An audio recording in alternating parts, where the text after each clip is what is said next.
Qui est faite pour créer de la polémique et qu'on parle de la baya pendant une semaine au lieu de parler de l'augmentation des fournitures scolaires, du fait que beaucoup de parents d'élèves s'interrogent, de savoir si les professeurs qui seront absents durant l'année seront remplacés.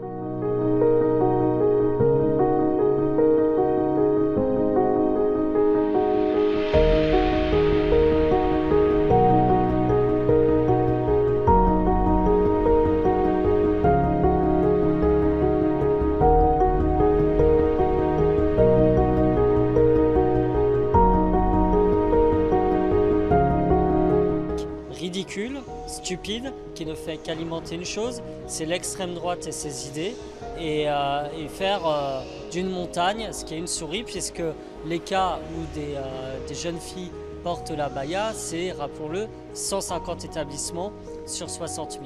Les cas où il y a des problèmes de non-remplacement de professeurs. Alors déjà c'est faux, la baya c'est pas islamique, c'est culturel, c'est d'ailleurs du Moyen-Orient. En plus en l'occurrence en France, c'est beaucoup des personnes maghrébines, c'est même pas des personnes du Moyen-Orient, donc c'est même pas forcément dans la culture maghrébine, ouais, d'autant plus. Alors moi en tant que jeune étudiant, là je viens de terminer mes études, je suis un peu dégoûté de voir qu'il y a des choses qui sont simples et des choses qui sont vraiment naturelles pour moi de pouvoir s'habiller comme on veut quand on va à l'école. Je comprends que c'est dans la laïcité c'est compliqué d'avoir quelque chose qui n'est pas en accord avec la laïcité de la France, mais... Oui, et du coup, en fait, j'ai dit je suis triste d'apprendre cette nouvelle-là parce que, à mon avis, chaque femme a le droit de porter ce qu'elle veut. Celle qui a le droit de porter un maillot de bain, elle peut porter. Celle qui a le droit de porter ça, celle qui veut porter un voile, elle pourra le porter. Et ou l'abaya aussi, elle a le droit de porter quoi. Alors moi, je pense que le port de la abaya, ça ne devrait pas être interdit parce que c'est un vêtement plus culturel que religieux.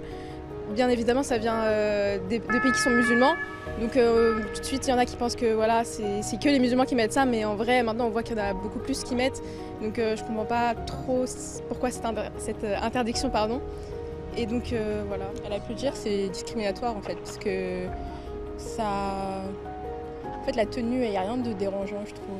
Pour aller à l'école, il n'y a rien qui gêne.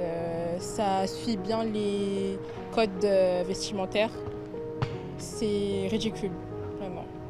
C'est vraiment une maladie discriminatoire. Surtout qu'en plus...